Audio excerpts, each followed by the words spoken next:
to say that I am absolutely for Parks and Rec. I wouldn't have given 45 years to that job if I weren't for it. However, my feeling on the subject is that it's a terrible timing. I mean, great timing for those particular issues that you brought up. Terrific timing for that. And a pig in a poke, which is this stimulus. I mean, and it sounds to me, if I'm hearing you correctly, you have to pass the thing in order to go after the stimulus. In other words, you can't go for it without having passed the referendum. Is that correct? Correct. So, bad timing. My feeling on that is terrible timing. State of Illinois is deeply in debt, hugely in debt. We're looking down the barrel of a gun for that. The country is incredibly in debt, unmanageably in debt, and we're looking down the barrel of a gun for that. My taxes just went up $1,000 on my home. My value of my home just went down. The timing on this thing is incredibly unfortunate. I mean, it may very well be that on its merits it has it's a terrific concept. But the timing on it is terrible. My other feeling on this subject is that we have in the past, as a park district, managed in a very careful way the public's money.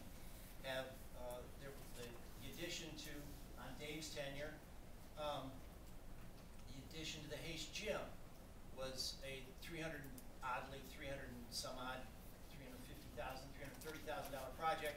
At the same time, coincidentally, the school district was putting up a gym that was roughly equivalent. It cost them $1,250,000 using this particular model. That is to say, architects, consultants, other things. We built that. We, the park district, under Brad's management, I believe that Brad was instrumental in building that Haste Gym edition, keeping it on the down low. I mean, it was absolutely looking at it to spend as little of the public's money as possible. And we did. We built it for a third of the money that the school district put up their facility that was roughly equivalent. And the same thing with the rec center. It seems to me that, I mean, again, the model was using Brad as the general manager and shepherding the public's money in a much more careful and responsible way. And I'm not looking back at it as a past, you know, oh, we should do things like we did in the past. I'm not saying that. I'm just saying that the concept, given this incredibly challenging moment in time, is to follow a model of getting the job done with as light a footprint as possible as far as impact on the taxpayer. City of Huntley just put up, or the Huntley Park District just put up a pool for $4.5 million.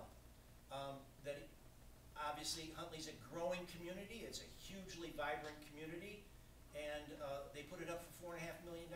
Obviously they felt the $4.5 million was the right amount of money to spend on a facility. Using that as a model instead of, say, Magic Waters, which this has all of the earmarks of, seems to me a better model than this. I mean, this just seems to me, and again, under the right circumstances, all things being equal, this amount of, I mean, the homework and everything that you guys, and the amount of work that you guys have put into this seems just terrific. But the timing is bad, and it seems to me that the impact is just one more after putting up a Persepolis out there on Dresser Road. It just seems that the timing is not good, unfortunately. Again, huge friend of the parks. I mean, I'm an enormous friend of the parks, and if things were better, I would say God bless. But this just seems challenging.